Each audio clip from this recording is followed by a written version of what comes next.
The summer heat in London was unbearable that Tuesday afternoon.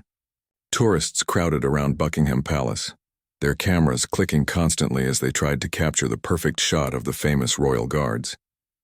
Among the sea of visitors stood Marcus Chen, a 28-year-old travel blogger from California who had built his online following by creating controversial content during his trips around the world. Marcus wiped the sweat from his forehead as he surveyed the scene before him. The royal guards stood motionless at their posts, their red uniforms and tall black hats making them look like living statues under the blazing sun. He pulled out his phone and started recording a video for his social media accounts. "What's up, travel rebels?" Marcus spoke into his camera with his usual energetic tone. "I'm here at Buckingham Palace, and let me tell you, these guards are taking this whole statue thing way too seriously. I mean, look at them. It's like 90 degrees out here, and they're just standing there like robots." The crowd around him began to take notice of his loud commentary. Some tourists smiled and moved closer, sensing that something entertaining was about to happen.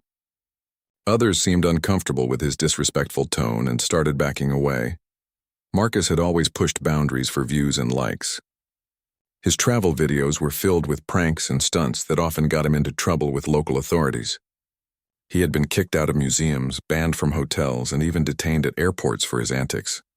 But the attention and revenue from his viral videos made it all worth it in his mind. As he continued filming, his eyes fixed on one particular guard standing near the palace entrance. The young man appeared to be in his early 20s with a stern expression, visible beneath the shadow of his bearskin hat. His name was James Mitchell, though Marcus would never learn this detail. James had been serving as a royal guard for 3 years and took immense pride in his duty to protect the royal family and maintain the dignity of his position. Marcus noticed how the guard's uniforms seemed to be getting darker with sweat stains, and a mischievous idea began forming in his mind. He had brought a large water bottle with him, originally intended to keep himself hydrated during the long day of sightseeing. But now he saw an opportunity for content that would surely go viral. "You know what, guys?" Marcus said to his camera, his voice getting louder so nearby tourists could hear. "I bet these guards are dying of thirst right now. Maybe I should help them out." He held up his water bottle and grinned at the camera. "What do you think? Should we cool down one of these living statues?" Several tourists began pulling out their own phones, sensing that they were about to witness something memorable. A few concerned visitors started whispering among themselves, with one elderly British woman shaking her head disapprovingly. James, despite his training to remain motionless and ignore distractions, couldn't help but notice the commotion building around the loud American tourist. His peripheral vision caught sight of the man waving a water bottle around, and his military instincts began to heighten his awareness of the potential situation developing. Marcus took a few steps closer to the guard, his camera still rolling. The crowd formed a loose semicircle around them, everyone now focused on what was about to unfold. The tension in the air was building, though most people had no idea just how dramatically this encounter was about to change everyone's perspective on duty, respect, and human dignity. Marcus positioned himself about 10 feet away from James, close enough to ensure his camera would capture every detail of what he planned to do next. The crowd had grown larger, with at least 30 people now watching the scene unfold. Some tourists held their phones high, ready to record what they assumed would be a harmless prank. "All right, travel rebels, here we go," Marcus announced loudly, unscrewing the cap from his water bottle. "Time to give this guard some relief from this heat. I'm sure he'll thank me later." James heard every word but maintained his rigid posture, staring straight ahead as his training demanded. Inside, however, he was calculating the distance between himself and the tourist, assessing whether this person posed a genuine threat to the palace or was simply another disrespectful visitor looking for attention. Marcus raised the water bottle above his head theatrically, playing to his audience both online and offline. 3, 2, 1.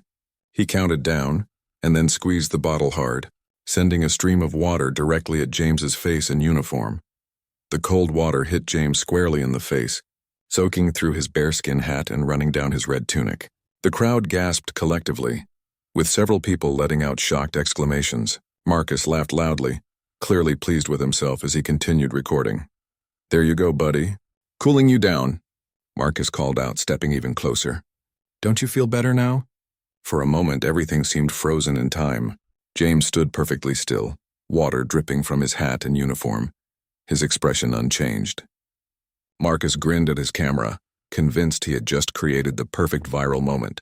The crowd watched in stunned silence, unsure whether to laugh, cheer, or intervene. But then something unexpected began to happen. Instead of remaining motionless or calling for backup as many would have expected, James slowly, deliberately, began to turn his head toward Marcus. His movement was controlled and purposeful, and there was something in his eyes that made several people in the crowd take an involuntary step backward. Marcus noticed the change immediately and felt a sudden chill despite the summer heat. The guard was looking directly at him now, and there was an intensity in that gaze that suggested this situation was about to take a very different turn than he had anticipated. Hey there," Marcus said, his confident tone wavering slightly. "Just trying to help you cool off, man. No big deal, right?" James continued to stare at him for what felt like an eternity, but was probably only 10 seconds. Then, without breaking eye contact, he reached up and slowly removed his bearskin hat, revealing hair that was indeed damp with sweat. The crowd watched in fascination as he set the hat carefully on the ground beside his post. Marcus lowered his phone slightly, suddenly uncertain about where this was heading. The guard's actions were deliberate and calm, which somehow made them more intimidating than if he had shown anger or aggression. James then began to unbutton his red tunic, moving with the same careful precision. The crowd was completely silent now, everyone sensing that they were witnessing something significant but not quite understanding what was happening. "What are you doing?" Marcus asked, his voice cracking slightly, but James didn't answer. He simply continued with whatever he had planned, and Marcus was starting to realize that his simple prank might have consequences he hadn't considered. James carefully folded his red tunic and placed it next to his hat on the ground. He now stood in his white undershirt, which was also damp with sweat and water. The crowd had grown even larger, with people pushing forward to get a better view of this unprecedented scene. Palace security officers could be seen in the distance, but they hadn't moved to intervene yet, perhaps as curious as everyone else about what was unfolding. Marcus felt his confidence draining away as he watched the guards' methodical actions. This wasn't going according to his plan at all. He had expected the guard to either ignore him completely or perhaps call for backup. He certainly hadn't expected this calm, deliberate response that seemed to carry some deeper meaning. "Look, dude, if you're mad about the water, I'm sorry," Marcus said, though his apology sounded hollow even to his own ears. "I was just having some fun. It's hot out here and I thought—" James finally spoke, his voice clear and steady despite everything that had just happened. "You thought what exactly?" he asked, his eyes never leaving Marcus's face. "You thought it would be amusing to humiliate someone who can't defend himself?" The question hung in the air like a challenge. Several people in the crowd shifted uncomfortably, suddenly seeing the situation from a different perspective. What had seemed like a harmless prank moments ago now felt much more serious. Marcus fumbled for words, his usual quick wit abandoning him. I didn't mean it like that. I was just trying to help you cool down. It's really hot and you looked uncomfortable." "Uncomfortable?" James repeated, a slight smile playing at the corners of his mouth, though it wasn't a particularly friendly expression. "You want to know about uncomfortable? Let me tell you what uncomfortable really means." Without warning, James began to share his story, speaking loud enough for the entire crowd to hear. His voice carried across the courtyard with the authority and projection of someone trained in military communication. "My name is James Mitchell," he began, causing a ripple of surprise through the crowd. Royal Guards rarely broke protocol to speak, let alone reveal personal information. "I've been standing at this post for 4 hours today. Before this, I was awake at 5 in the morning for inspection and drills. I haven't had food since breakfast, and yes, I am hot and thirsty." Marcus tried to interrupt. "See? I was just trying to—" "I'm not finished," James said firmly, and something in his tone made Marcus immediately fall silent. "You see uncomfortable as an opportunity for your entertainment, but let me tell you what I see when I stand here." James gestured toward the palace behind him. "I see the home of our constitutional monarchy. I see centuries of history and tradition that I've sworn to protect. I see tourists from around the world who come here to witness something bigger than themselves." The crowd was completely silent now, hanging on every word. Even Marcus had stopped recording and was listening intently. "Most visitors show respect," James continued. They understand that we're not performers or attractions. We're soldiers doing our duty. But then someone like you comes along, someone who sees our discipline and dedication as a joke, as content for your social media. An elderly woman in the crowd nodded approvingly, and several other people murmured in agreement. Marcus was beginning to realize that the crowd's sympathy was shifting decidedly against him. James took a step closer to Marcus, close enough that they could have a more personal conversation, though his voice remained audible to those nearby. You wanted to help me cool down? Then let me return the favor. Let me help you understand what real discomfort feels like. Marcus swallowed hard as James reached into his pocket and pulled out his own water bottle, a regulation military canteen that guards were allowed to carry for emergencies. The irony wasn't lost on anyone in the crowd that the guard had access to water all along, but had chosen not to use it while on duty. Here's what we're going to do, James said, his voice calm but commanding. You wanted to create content for your followers, right? Let's give them something really worth watching. Before Marcus could protest, James opened his canteen and in one swift motion, poured the entire contents over his own head. The water cascaded down his face and soaked through his undershirt as he stood there, looking directly into Marcus's shocked face. The crowd gasped in amazement. This was not what anyone had expected to see. A royal guard had just broken protocol in the most dramatic way possible, and he wasn't finished. There, James said, water still dripping from his hair. I've cooled myself down, but unlike your little stunt, I did it to myself with my own water, making my own choice. Do you understand the difference? Marcus stood frozen, his mouth slightly open, completely at a loss for words. The guard had just made him look foolish in front of dozens of people and countless future viewers of what would undoubtedly become a viral video, but not in the way Marcus had intended. James continued, his voice growing stronger.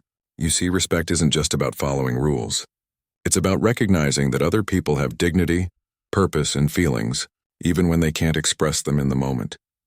A young girl in the crowd, who couldn't have been more than 10 years old, tugged on her mother's sleeve and whispered loudly enough for others to hear, "Mummy, why was that man so mean to the soldier?" The innocent question sent a wave of embarrassment through Marcus that was more powerful than anything James could have said. He looked around at the faces in the crowd and saw disappointment, disapproval, and in some cases outright disgust. James noticed Marcus's discomfort and pressed his advantage. You know what the really sad part is? You came here to one of the most historic places in the world, a place that represents centuries of service and sacrifice, and all you could think to do was make a joke out of someone else's duty. An older gentleman in the crowd, clearly a veteran based on his posture and the military pins on his jacket, stepped forward slightly. Young man, he said, addressing Marcus, I served in the Royal Navy for 30 years. What you just did wasn't funny, it was shameful. Marcus felt the weight of judgment from every direction. His usual bravado was completely gone, replaced by a growing sense of shame that he wasn't accustomed to feeling. He had built his entire online persona around being bold and irreverent, but standing here in front of this guard and this crowd, he felt small and foolish. James could see the change in Marcus's demeanor, but he wasn't done yet. He had broken protocol for a reason, and he intended to make the most of this teaching moment. I want you to understand something, James said, picking up his tunic and hat from the ground. Every day, guards like me stand here not just to protect buildings or people, but to represent something larger. We represent dedication, service, and the idea that some things in this world are worth taking seriously. He began putting his uniform back on, his movements still deliberate and controlled. When you mock that, you're not just making fun of one person. You're dismissing the very concept that duty and honor matter. The crowd watched in respectful silence as James dressed himself, many of them clearly moved by his words and his dignified response to what had been an undignified situation. As James finished adjusting his uniform, something unexpected happened in the crowd. The elderly veteran who had spoken earlier began to clap.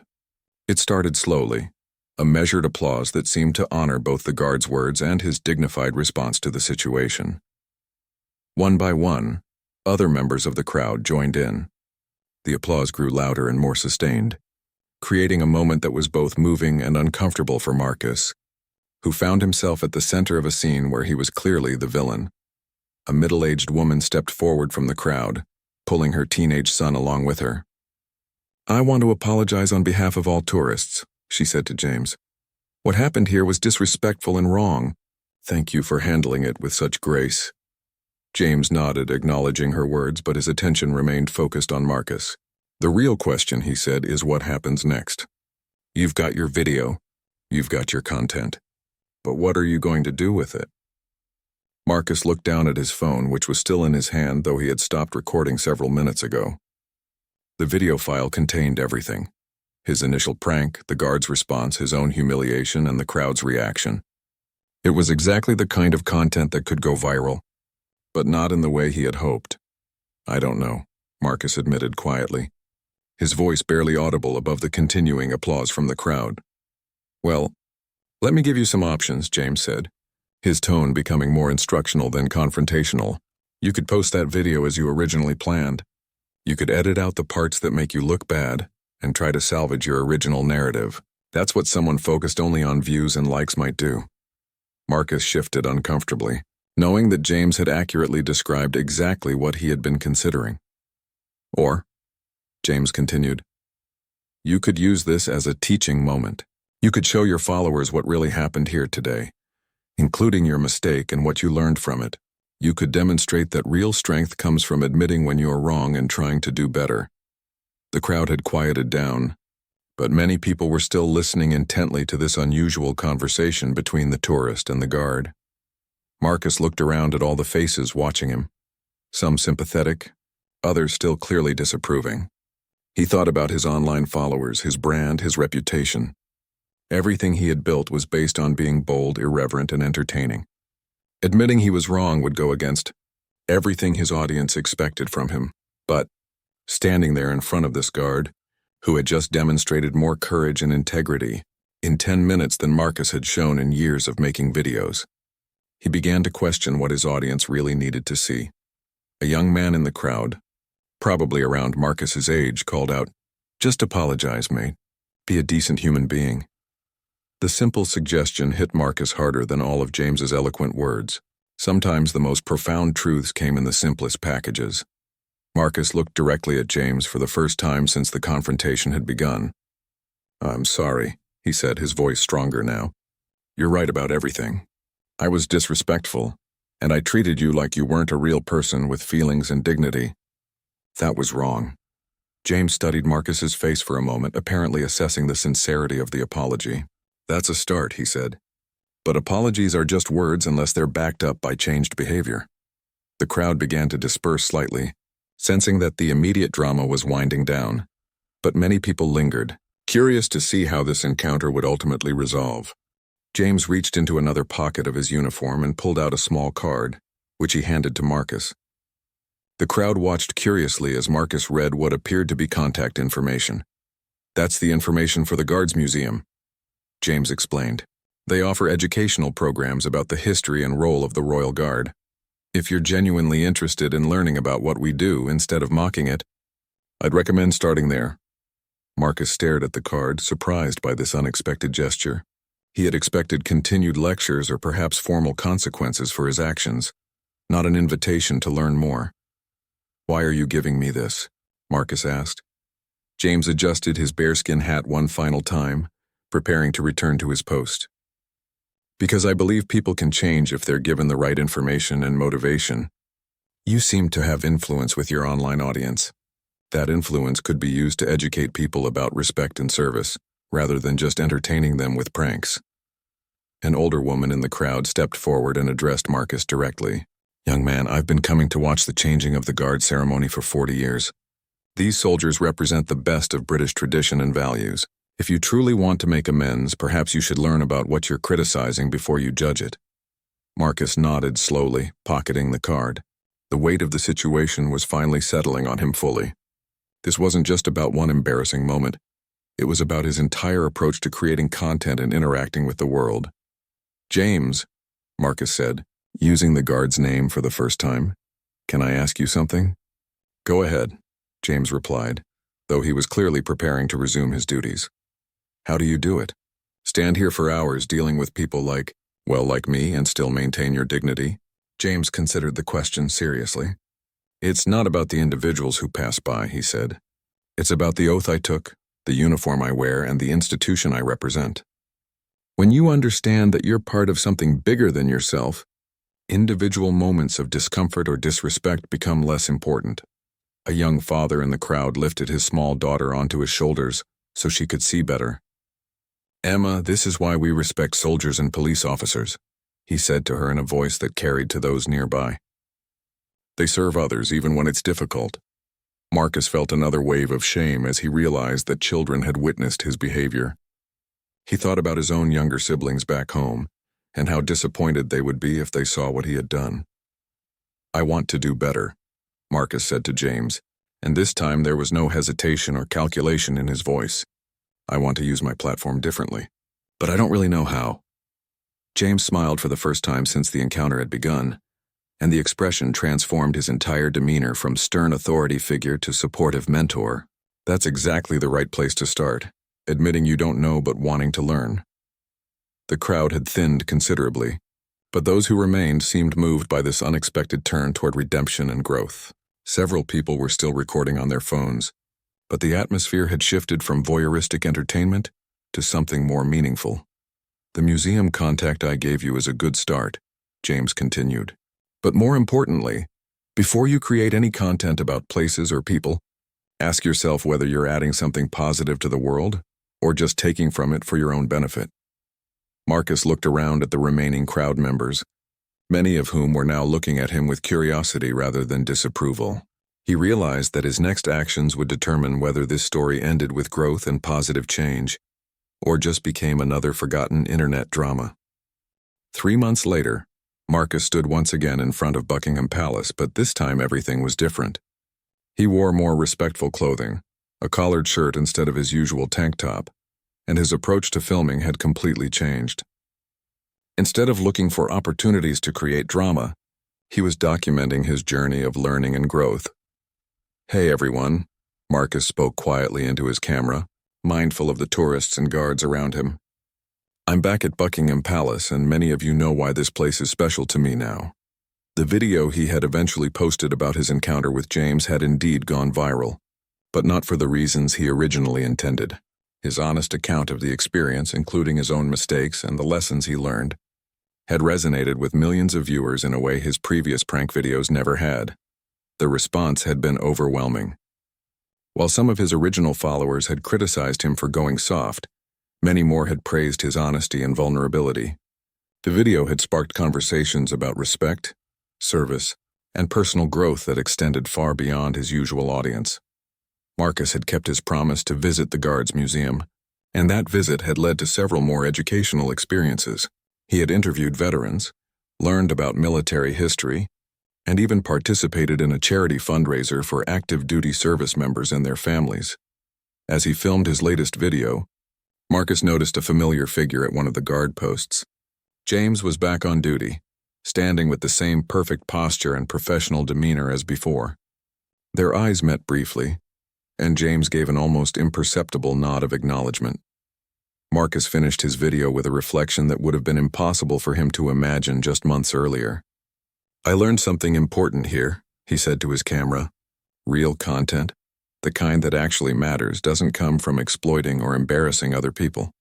It comes from genuine experiences, honest mistakes, and the courage to grow from them." After turning off his camera, Marcus approached James's post, but this time he maintained a respectful distance and waited until the guard shift change, which he had learned occurred every 2 hours. When James was finally off duty and walking away from the palace, Marcus caught up with him. "James, I wanted to thank you again," Marcus said. "That day changed everything for me." James smiled, looking genuinely pleased. "I can see that. I've been following your new content. Your video about the Veterans Hospital visit last week was particularly moving." "That was because of what you taught me about service," Marcus replied. "I finally understand what you meant about being part of something bigger than yourself." They walked together for a few minutes. Two young men who had started as adversaries but had somehow become unlikely allies in a story about growth and redemption. "You know," James said as they prepared to part ways, "I've been thinking about our conversation that day. You asked me how I maintain dignity in difficult situations, but watching how you've handled the aftermath of that incident, I think you've figured out the answer yourself." Marcus considered this as they shook hands goodbye. He realized that dignity wasn't something you were born with or something that came with a uniform. It was a choice you made every day about how to treat others and how to respond when you inevitably made mistakes. As Marcus walked away from the palace that day, he reflected on how a single moment of poor judgment had led to the most important lesson of his life. He had come to London looking for content, and had found something much more valuable, a sense of purpose and respect that no amount of views or likes could ever provide. The tourist who had once mocked a royal guard had learned that true strength came not from tearing others down for entertainment, but from building others up and using whatever influence you had to make the world a little bit better. It was a lesson that would guide him for the rest of his life. Long after the viral videos were forgotten and the social media platforms had moved on to new trends, the guard's reaction had indeed shocked the crowd that day. But perhaps the most shocking thing of all was how it had transformed not just one disrespectful tourist, but everyone who witnessed the power of dignity, grace, and the possibility of redemption